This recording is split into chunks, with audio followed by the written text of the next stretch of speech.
আমাৰ দোকানৰ কথা আমি আপোনালোকক কৈ আহি আছোঁ। গতিকে আমাৰ দোকানৰ সাফল্যৰ হ'ল 33 বছৰ আৰু মোৰ বয়স হ'ল 45 বছৰ। এই 33 বছৰ দোকানৰ সাফল্য আৰু মোৰ বয়সৰ অভিজ্ঞতাৰ অনুসৰি মই যোৱা বছৰৰ পৰা এটি প্ৰচেষ্টা হাতত লৈছিলোঁ, যিটো আছিল সম্পূৰ্ণ ব্যক্তিগত প্ৰচেষ্টা। আমি আমাৰ দোকানৰ পৰা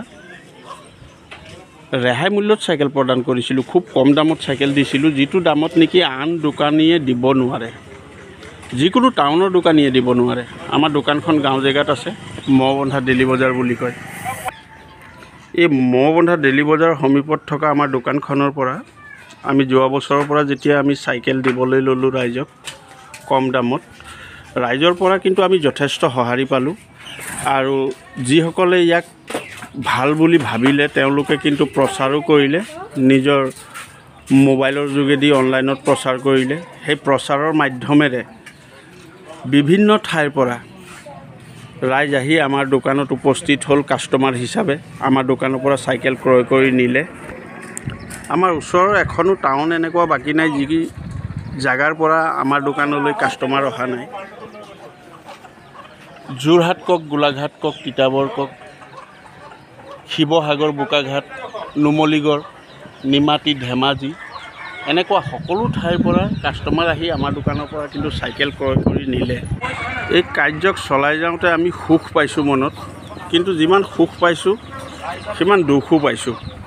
কিছুমান কথা আহি পৰিছে, জেগাই জেগাই প্ৰশ্ন উত্থাপন হৈছে। সেই প্ৰশ্নৰ কথা আপোনাক কওঁ। জেগাই জেগাই যি প্ৰশ্ন উত্থাপন হৈছে, সেই প্ৰশ্ন এনেধৰণৰ যে চাইকেলখিনি কম দামত দিছে, হয়, ইমান কম দামত কিবা চাইকেল দিব পাৰে নেকি? ভাল বস্তু নহয় চাগে, পুৰণা বস্তু হয়, ৰং কৰি দিছে, লাটমাল হয়, এনেকুৱা বিভিন্ন ধৰণৰ প্ৰশ্ন। আৰু হওক দিয়ক, প্ৰশ্ন কৰিবইতো, কাৰণ এইটো সঁচাকেই সম্ভৱ নহয়। আমি যি কাৰ্য এতিয়া বৰ্তমান চলাই গৈছোঁ আমাৰ এই প্ৰতিষ্ঠানত, এইটো সঁচাকৈয়ে সম্ভৱ নহয়। আৰু অসম্ভৱ কথাটোৰ কথা নিশ্চয় কিছুৱে ক'বই, সকলোৱেই ক'ব, কিন্তু যিসকলে ইয়াত আহিছে, যিসকলে পাইছে, যিসকলে চাইছে, তেখেতসকলে নকয়। কিন্তু যিসকলৰ এইটো পৰিলক্ষিত হোৱা নাই তেখেতসকলে এইটো ক'ব, আৰু কোৱাটোক আমি দুখ পোৱা নাই। তেওঁলোকৰ কোৱাটো ঠিকেই আছে, কাৰণ সম্ভৱ নহয় এনেকুৱা দামত চাইকেল প্ৰদান কৰাটো। আৰু এই কথাক মই নদি ক'ব বিচাৰোঁ আপোনালোকৰ ওচৰত যে আমাৰ অসমত বাদে দিয়ক, সমগ্ৰ ভাৰতবৰ্ষত এনেকুৱা এখন দোকান নাই যিখন দোকানক আপোনালোকে আমি দিয়া মূল্যত চাইকেল ক্ৰয় কৰিব পাৰিব। আমি যিটো দামত দিছোঁ এইটো দামত আপুনি সমগ্ৰ ভাৰতবৰ্ষৰ যিকোনো চাইকেল দোকানত চাইকেল ক্ৰয় কৰিব নোৱাৰিব। আৰু কিয় নোৱাৰিব জানেনে? প্ৰত্যেকজন ব্যৱসায়ীয়ে ব্যৱসায় কৰে উপাৰ্জনৰ কাৰণে। আৰু মোৰ এই নতুন চাইকেল বিকাটো উপাৰ্জনৰ পথ নহয়। মই যে এই নতুন চাইকেলখিনি যে বিকিছোঁ, নতুন চাইকেলখিনি আমাৰ দোকানৰ পৰা প্ৰদান কৰিছোঁ বুলি ক'লেও ভুল নহয়, ৰাইজ উপকৃত হওক বুলি। আৰু এইটো মই ব্যৱসায় ভিত্তিত লোৱা নাই। ব্যৱসায় ভিত্তিত লোৱা নাই কাৰণে মই ইয়াত উপাৰ্জন কৰা নাই। আৰু আগতে কৈ গ'লোঁ, আমাৰ দোকানৰ সাফল্য 33 বছৰ, মোৰ বয়স 45 বছৰ। গতিকে মই নিজে মিস্ত্ৰী, মই নিজে ফিটিং কৰোঁ। আপোনালোকৰ এখন চাইকেল এজন মিস্ত্ৰীয়ে ফিটিং কৰিলে যিটো চাৰ্জ লাগে, এই চাইকেলবোৰত ফিটিং চাৰ্জ লগা নাই। যিকোনো টাউনৰ দোকানী আপোনালোকে যেতিয়া চাইকেলখন ক্ৰয় কৰিব, তাত এজন মিস্ত্ৰী ৰাখিছে, এজন, দুজন, তিনিজন, চাৰিজন, তেওঁলোকে চাইকেলখন ফিটিং কৰে আৰু তেখেতসকলক মজুৰি দিবলগীয়া হয়। সেই মজুৰিটো এনেকুৱা চাইকেলখনৰ লগত প্লাছ কৰি দিয়ে। আমি সেইটো কৰা নাই। আৰু তেনেকুৱা বিভিন্ন কাৰণ আছে। বিভিন্ন কাৰণৰ কাৰণে আপোনালোকে আমাৰ দোকানত চাইকেলকেইখন কম দামত পাইছে। আৰু এই যে কম দামত দিছোঁ, তেওঁলোকে কিয় দিব বাৰু? তেওঁলোকে ব্যৱসায় কৰিছে না। ব্যৱসায় কৰিছে যেতিয়া তেওঁলোকেতো উপাৰ্জন কৰিব।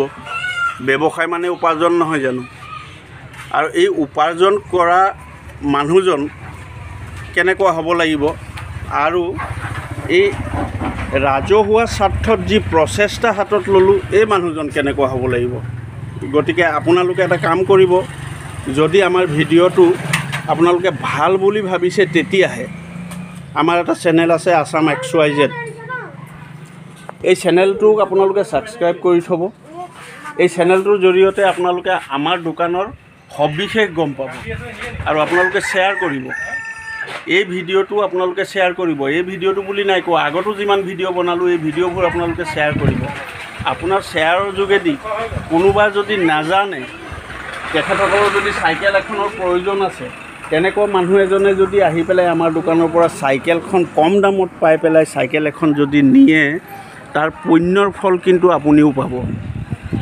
যোৱা বছৰ যেতিয়া মই চাইকেলবোৰ প্ৰদান কৰিছিলোঁ, এই কাৰ্যক যিসকলে ভাল বুলি ভাবিলে, তেখেতসকলে এনেধৰণে প্ৰচাৰ কৰিলে এটা সময়ত আমি চাইকেল দিব নোৱাৰা হৈ গৈছিলোঁ।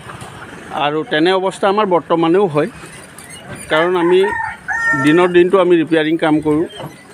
দোকান বন্ধ কৰাৰ পিছত নতুন চাইকেলবোৰ ফিটিং কৰোঁ আৰু ৰাতিপুৱা আপোনালোকৰ বাবে আমি দোকানত এনেধৰণে উলিয়াই দিওঁ। তাৰপিছত আপোনালোকে নিয়ে চাইকেলবোৰ কিনি। কিন্তু আমাৰ ওচৰত যিমানবোৰ চাইকেল আমি ৰাতিপুৱা উলিয়াওঁ, তাতোতকৈ যদি আমাৰ ওচৰত কাষ্টমাৰ অধিক হয়, তেতিয়া তেওঁলোকক আমি চাইকেল প্ৰদান কৰিবলৈ অসমৰ্থ হওঁ। আৰু সেই সময়ত কি হয়, চাইকেল নিব নোৱাৰাকৈ কাষ্টমাৰ দুই এজন ঘূৰি যায়, তেতিয়া আমি মনতো দুখ পাওঁ অকণমান। কিন্তু দুখ পালেও কি হ'ব, উপায় নাই ন। আমি নিজে কৰোঁ, কাৰণ মিস্ত্ৰী ৰাখি পেলাই কাম কৰি আপোনালোকক সুখী কৰিব নোৱাৰিম। কাৰণ আমি সৰু দোকানী হওঁ। আপোনালোকে আমাৰ দোকানখন নিশ্চয় দেখিছে, টাউনৰ লেখীয়া ডাঙৰ দোকান নহয় আমাৰ দোকানখন মহবন্ধা দৈনিক বজাৰত আছে।